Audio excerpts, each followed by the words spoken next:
النهاردة هنعمل بتنجان المخلل، طريقة بسيطة سهلة وكويسة، ولا فيه يعني زيوت يعني ولا فيه أي حاجة. كده نمسك البتنجان بعد ما نغسله، نشيل الحتة اللي من فوق دي، يعني نعمله كده نشرحه على في الجنب.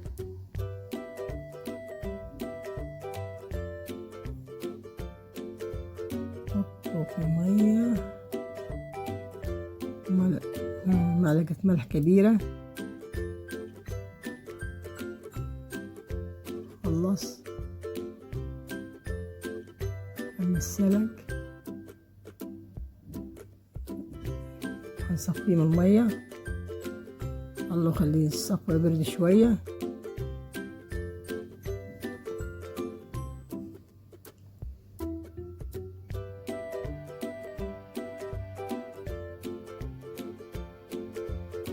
مع البتنجان لما تحطه مع المية تحط له ملعقة ملح كبيرة، وتحط له ليمونتين في المية في نفس المية اللي هتتغلي فيها. بعد كده هنقوم نجيب التخديعة بتاعتنا، معلقة توم،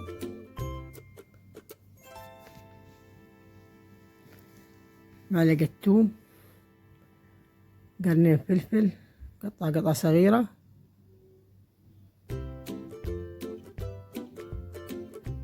معلقتين كزبرة وشبت،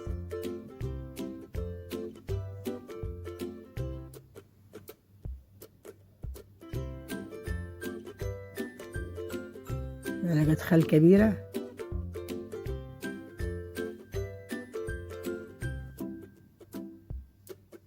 توابل، كمون، فلفل، ملح. نحط له شطة حمرا عشان هيكون فيه الشطة الفلفل دي وحرقها. ليمون، 2 ليمونة، ليمونة يعني مقسومة نصين، أو 3 ليمونة ونص يعني زي كده. برضه تحطهم في نفس البتاع، تقلبهم كويس. وبتنجان برد شوية، وقوم تجيبوا الفتحة اللي هي في الجنب دي تعالي تحشيه. معلقة زيت كبيرة تحط في نفس عشان تديه طعم. إذا خلاص الخلطة بتاعتنا جهزت، نقوم نجيب البتنجان ونعملها كحة كده،